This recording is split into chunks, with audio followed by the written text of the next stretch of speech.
Hello friends, എല്ലാവർക്കും Sindhu's world of music ചാനലിൻ്റെ മറ്റൊരു വീഡിയോയിലേക്ക് സ്വാഗതം. ഇന്ന് നമ്മൾ വളരെ ടേസ്റ്റി ആയിട്ടുള്ള ഒരു ബീഫ് ബിരിയാണിയുടെ റെസിപ്പി ആയിട്ടാണ് വന്നിട്ടുള്ളത്. അപ്പോൾ നമുക്ക് പെട്ടെന്ന് തന്നെ വീഡിയോയിലേക്ക് പോയാലോ?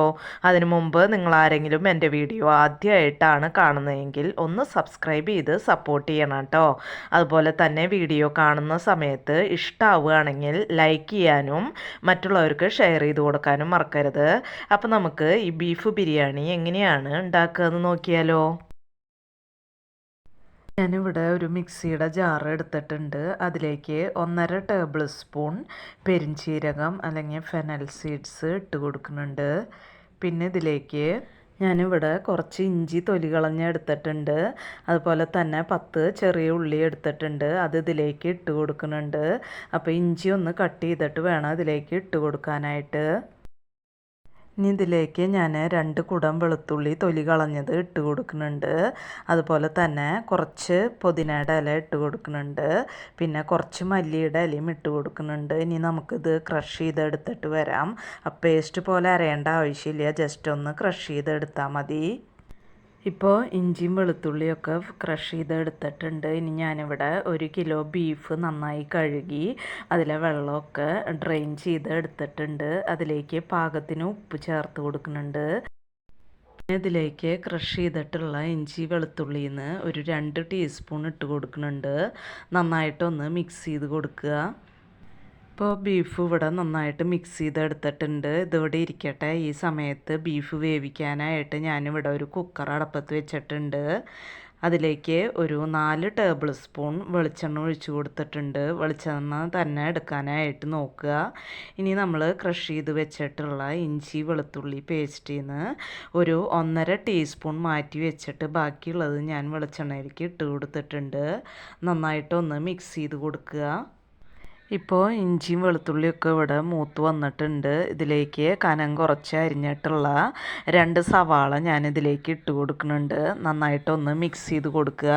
അപ്പോൾ ഈ സമയത്ത് 2 സവാള മാത്രമാണ് നമ്മളിതിലേക്ക് ചേർത്ത് കൊടുക്കുന്നത്. നമ്മളിതിൽ വറുത്ത സവാളയാണ് കൂടുതൽ ഉപയോഗിക്കുന്നത്. അപ്പോൾ ഈ സമയത്ത് 2 സവാള മാത്രമാണ് ഇട്ട് കൊടുക്കുന്നത്. നന്നായിട്ടൊന്ന് മിക്സ് ചെയ്ത് കൊടുക്കുക. ഈ സവാള ഒന്ന് വാടി വരട്ടെ, അതുവരെ നമുക്കിതൊന്ന് മിക്സ് ചെയ്ത് കൊടുക്കാം. ഇപ്പോൾ സവാള ഇവിടെ നന്നായിട്ട് മൂത്ത് വന്നിട്ടുണ്ട്. ഇനി തീ ലോ ഫ്ലെയിമിലേക്ക് ആക്കി കൊടുത്തിട്ട് നമുക്ക് ഇതിലേക്ക് മസാലപ്പൊടികൾ ചേർത്ത് കൊടുക്കണം. ഇതിലേക്ക് 1/2 ടീസ്പൂൺ മഞ്ഞൾപ്പൊടി ഞാൻ ചേർത്ത് കൊടുക്കുന്നുണ്ട്. പിന്നെ 3 ടീസ്പൂൺ മല്ലിപ്പൊടി ഞാൻ ചേർത്ത് കൊടുക്കുന്നുണ്ട്. പിന്നെ ഇതിലേക്ക് 2 ടീസ്പൂൺ എരിവുള്ള മുളക് പൊടി ചേർത്ത് കൊടുത്തിട്ടുണ്ട്. പിന്നെ 1/2 ടീസ്പൂൺ ഗരം മസാല പൗഡർ ചേർത്ത് കൊടുത്തിട്ടുണ്ട്. പിന്നെ ഇതിലേക്ക് 1/2 ടീസ്പൂൺ കുരുമുളക് പൊടി ചേർത്ത് കൊടുത്തിട്ടുണ്ട്. നന്നായിട്ടൊന്ന് മിക്സ് ചെയ്ത് കൊടുക്കുക. ഈ പൊടികളുടെ പച്ചമണം ഒന്ന് മാറണ വരയ്ക്ക് ലോ ഫ്ലെയിമിൽ ഇട്ടിട്ട് നന്നായിട്ടൊന്ന് മിക്സ് ചെയ്ത് കൊടുക്കാം.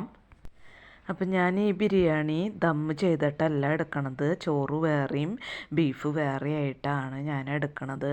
അപ്പം ഞാൻ ഇതിന് മുമ്പ് ബീഫ് ബിരിയാണിയുടെ വീഡിയോ ഇട്ടിട്ടുണ്ട്. അപ്പോൾ കാണാത്തവർ അതൊക്കെ ഒന്ന് പോയി കാണുക. അപ്പോൾ ബീഫ് ബിരിയാണി സിന്ധൂസ് വേൾഡ് എന്നൊക്കെ അടിച്ചു കൊടുത്തു കഴിഞ്ഞാൽ നമുക്ക് കിട്ടും. ഇനി ഇപ്പോൾ പൊടികളുടെ പച്ചമണമൊക്കെ മാറിയിട്ടുണ്ട്. അതിലേക്ക് ഒരു 3 തക്കാളി ചെറുതാക്കി കട്ട് ചെയ്തത് ഇട്ട് കൊടുക്കുന്നുണ്ട്. നന്നായിട്ടൊന്ന് മിക്സ് ചെയ്ത് കൊടുത്തിട്ട് നമുക്ക് കുക്കർ ഒന്ന് ജസ്റ്റ് ഒന്ന് മൂടി വെച്ചിട്ട് തക്കാളി ഒന്ന് വെന്ത് വരട്ടെ. ഇപ്പോൾ തക്കാളി ഒന്ന് വെന്ത് വന്നിട്ടുണ്ട്. ഇനി ഇതിലേക്ക് എടുത്ത് വെച്ചിട്ടുള്ള ബീഫ് ഇതിലിട്ട് നന്നായിട്ട് ഒന്ന് മിക്സ് ചെയ്ത് കൊടുക്കുന്നുണ്ട്. തീ മീഡിയം ഫ്ലെയിമിൽ ഇട്ടിട്ട് ഒരു 5 മിനിറ്റ് ഈ ബീഫ് ഒന്ന് മിക്സ് ചെയ്തെടുക്കാം. ഇപ്പോൾ ബീഫ് ഒരു 5 മിനിറ്റ് ഇവിടെ നന്നായി മിക്സ് ചെയ്തെടുത്തിട്ടുണ്ട്. ഇനി ഇതിലേക്ക് ഒരു 1/4 കപ്പ് വെള്ളം ഞാൻ ഒഴിച്ച് കൊടുക്കുന്നുണ്ട്. നന്നായിട്ടൊന്ന് മിക്സ് ചെയ്ത് കൊടുക്കുക. ഇനി നമുക്ക് കുക്കർ മൂടി വെച്ചിട്ട് മീഡിയം ഫ്ലെയിമിൽ ഒരു 4 വിസിൽ അടിക്കാം.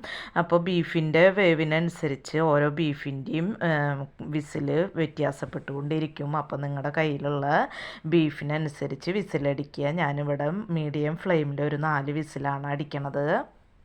ബീഫ് ഇവിടെ വെന്ത് വരട്ടെ. ഈ സമയത്ത് ഞാനിവിടെ ഒരു 1.25 കിലോ ജീരകശാല റൈസ്, ഇതേപോലത്തെ ചെറിയ അരിയാണ് ഞാൻ എടുത്തിട്ടുള്ളത്. അത് എടുത്തിട്ടുണ്ട്. 1.25 കിലോ ആണ് ഞാൻ എടുത്തിട്ടുള്ളത്. ഇത് നന്നായിട്ട് കഴുകിയിട്ട് ഒരു 20 മിനിറ്റ് നമുക്ക് സോക്ക് ചെയ്യാനായിട്ട് വെക്കാം. അപ്പം ഞാൻ അരി ഇവിടെ കഴുകിയിട്ട് എടുത്തിട്ടുണ്ട്. അതിലേക്ക് നല്ല വെള്ളം ഒഴിച്ചിട്ട് കുതിരാനായിട്ട് വെച്ചിട്ടുണ്ട്. ഈ സമയത്ത് ഞാനിവിടെ കുറച്ച് വെള്ളം ഒരു പാത്രത്തിൽ നല്ലോണം തന്നെ വെള്ളം അടപ്പത്ത് വെച്ചിട്ടുണ്ട് അരി വേവിക്കാനായിട്ട്.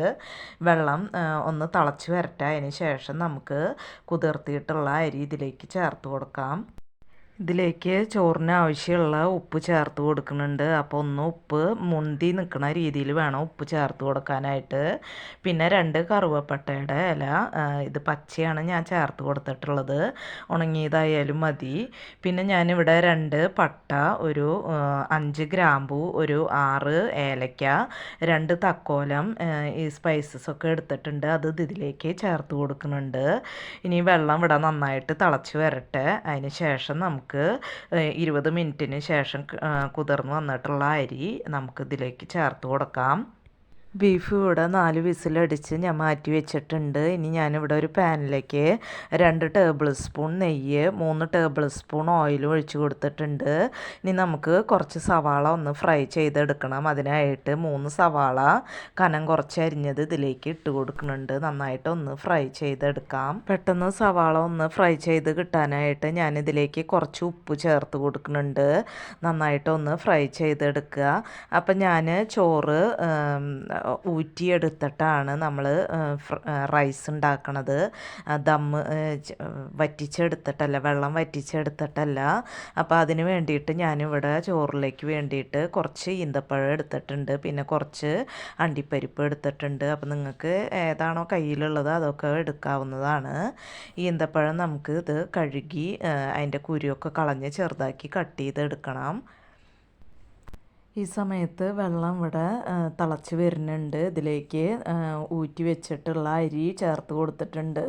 ഒന്ന് മിക്സ് ചെയ്ത് കൊടുത്തിട്ട് ഹൈ ഫ്ലെയിമിൽ ഇട്ടിട്ട് ഇതൊന്ന് തിളച്ച് വരട്ടെ. അതിന് ശേഷം നമുക്ക് ലോ ഫ്ലെയിമിൽ ഇട്ടിട്ട് അരി വേവിച്ചെടുക്കാം.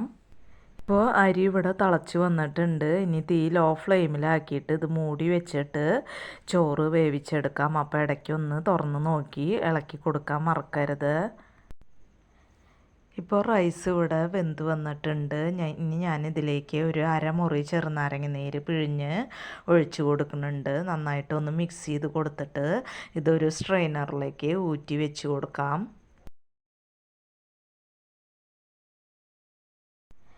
ഇപ്പോൾ ബീഫിലത്തെ സ്റ്റീമൊക്കെ പോയിട്ടുണ്ട്. ഞാനിത് തുറന്ന് നോക്കിയിട്ടുണ്ട്. നന്നായിട്ട് വെന്ത് വന്നിട്ടുണ്ട് ബീഫ്. ഇനി ഇതിലേക്ക് ഫ്രൈ ചെയ്തിട്ടുള്ള സവാള ഇതിലേക്ക് ഇട്ട് കൊടുക്കുന്നുണ്ട്. ഒന്ന് കൈകൊണ്ട് പൊടിച്ചതിന് ശേഷം ഇതിലേക്ക് ഇട്ട് കൊടുക്കുന്നുണ്ട്. നന്നായിട്ടൊന്ന് മിക്സ് ചെയ്ത് കൊടുക്കുക. ഈ സമയത്ത് തീ മീഡിയം ഫ്ലെയിമിലാണ് ഞാൻ ഇട്ടിട്ടുള്ളത്. ഇനി നമുക്ക് നമ്മുടെ ഗ്രേവിക്ക് അനുസരിച്ച് ഇതിൽ ഗ്രേവി വറ്റിച്ചെടുക്കാവുന്നതാണ്. ഇനി ഇതിലേക്ക് ഒരു 1/4 കപ്പ് ചെറിയ പുളിയുള്ള തൈര് ഒഴിച്ചു കൊടുക്കുന്നുണ്ട്. പിന്നെ കുറച്ച് മല്ലിയുടെ ഇല ഇട്ട് കൊടുക്കുന്നുണ്ട്. പിന്നെ കുറച്ച് പുതിനയുടെ ഇലയും ഇട്ട് കൊടുക്കുന്നുണ്ട്. നന്നായിട്ടൊന്ന് മിക്സ് ചെയ്ത് കൊടുത്ത് നമ്മുടെ ഗ്രേവി എത്രയാണോ വേണ്ടത് അതിനനുസരിച്ച് നമുക്ക് ഈ ബീഫിൻ്റെ തീ ഓഫ് ചെയ്ത് കൊടുക്കാം. ഇപ്പോൾ ബീഫ് ഇവിടെ റെഡിയായി വന്നിട്ടുണ്ട്. ഇനി നമ്മുടെ റൈസ് ഒന്ന് സെറ്റ് ചെയ്തെടുക്കാനായിട്ട് ഞാൻ സവാള വറുത്തെടുത്തിട്ടുള്ള പാത്രത്തിലേക്ക് കുറച്ച് നെയ്യ് ഒഴിച്ച് കൊടുക്കുന്നുണ്ട്. ഒരു ടേബിൾ സ്പൂൺ നെയ്യ് ഒഴിച്ച് കൊടുക്കുന്നുണ്ട്. അതിലേക്ക് അണ്ടിപ്പരിപ്പ്, മുന്തിരി, ഈന്തപ്പഴം അത് ഇട്ട് കൊടുത്തിട്ട് ഒന്ന് വഴറ്റിയെടുക്കുന്നുണ്ട്. ഒന്ന് മിക്സ് ചെയ്ത് കൊടുത്തിട്ടുണ്ട്. ഇനി ഇതിലേക്ക് 1.5 ടീസ്പൂൺ മാറ്റി വെച്ചിട്ടുള്ള ക്രഷ് ചെയ്തിട്ടുള്ള ഇഞ്ചി, വെളുത്തുള്ളി, ഉള്ളി ഉണ്ടല്ലോ, അത് ഇതിലേക്ക് ഇട്ട് കൊടുക്കുന്നുണ്ട്. നന്നായിട്ടൊന്ന് മിക്സ് ചെയ്ത് കൊടുക്കുക. ഇനി ഇതിലേക്ക് ഒരു പകുതി സവാള കനം കുറച്ച് അരിഞ്ഞത് ഇട്ട് കൊടുക്കുന്നുണ്ട്. നന്നായിട്ടൊന്ന് മിക്സ് ചെയ്ത് കൊടുക്കുക. ഇനി കുറച്ച് കരിവേപ്പില ഇട്ട് കൊടുത്തിട്ടുണ്ട്. ഒന്ന് മിക്സ് ചെയ്ത് കൊടുക്കുക. ഇനി ഇതിലേക്ക് ഒരു ക്യാരറ്റ് നീളനെ കട്ട് ചെയ്തത് ഇട്ട് കൊടുക്കുന്നുണ്ട്. ക്യാരറ്റ് ഒന്ന് ഫ്രൈ ആയി വരട്ടെ. ക്യാരറ്റ് ഇവിടെ ഫ്രൈ ആയി വന്നിട്ടുണ്ട്. ഇതിലേക്ക് ബീഫിൻ്റെ ചാറ് കുറച്ച് ഒഴിച്ച് കൊടുക്കുന്നുണ്ട്. അപ്പോൾ നിങ്ങൾക്കിത് താല്പര്യമില്ലെങ്കിൽ ചേർത്ത് കൊടുക്കണമെന്നില്ല. ഞാൻ കുറച്ച് ചാറ് ഒഴിച്ച് കൊടുത്തിട്ടുണ്ട്. നന്നായിട്ടൊന്ന് മിക്സ് ചെയ്ത് കൊടുക്കുക. ഇനി നമുക്ക് വേവിച്ച് വെച്ചിട്ടുള്ള ചോറ് ഇതിലേക്ക് ഇട്ടിട്ട് നന്നായിട്ടൊന്ന് മിക്സ് ചെയ്തെടുക്കാം. അപ്പം ഞാൻ ഈ അണ്ടിപ്പരിപ്പും മുന്തിരിയും എന്നൊക്കെ കുറച്ച് മാറ്റി വെച്ചിട്ടുണ്ട്. ഇനി ഇവിടെ ചോറ് നന്നായിട്ട് മിക്സ് ചെയ്തെടുത്തിട്ടുണ്ട്. ഇനി ഇതിൻ്റെ മുകളിൽ കുറച്ച് ബിരിയാണി മസാല പൗഡർ സ്പ്രെഡ് ചെയ്ത് കൊടുക്കുന്നുണ്ട്. പിന്നെ കുറച്ച് മല്ലിയിലയും പുതിനയിലയും ഒക്കെ ഇട്ട് കൊടുക്കുന്നുണ്ട്. പിന്നെ ഫ്രൈഡ് ഒനിയൻ കുറച്ച് ചേർത്ത് കൊടുക്കുന്നുണ്ട്. പിന്നെ വറുത്ത് വെച്ചിട്ടുള്ള അണ്ടിപ്പരിപ്പ്, മുന്തിരി, ക്യാരറ്റ് ഇത് ഇട്ട് കൊടുക്കുന്നുണ്ട്. ഇനി ഇതിലേക്ക് ഒരു ടീസ്പൂൺ നെയ്യ് ഒഴിച്ച് കൊടുക്കുന്നുണ്ട്. ഇനി നമുക്കിത് മൂടി വെച്ചിട്ട് ഒരു 5 മിനിറ്റ് ലോ ഫ്ലെയിമിൽ ഇട്ടിട്ട് ഒന്ന് വയ്ക്കാം. അതിന് ശേഷം നമുക്ക് തീ ഓഫ് ചെയ്ത് കൊടുക്കാം. ഇപ്പോൾ വളരെ ടേസ്റ്റി ആയിട്ടുള്ള ബീഫ് ബിരിയാണി ഇവിടെ റെഡി ആയിട്ടുണ്ട്. അപ്പോൾ ഇത്രയേ ഉള്ളൂ ഇന്നത്തെ വീഡിയോ. ഇനി നമുക്ക് മറ്റൊരു വീഡിയോയുമായി കാണാം. അതുവരേക്കും താങ്ക് യു.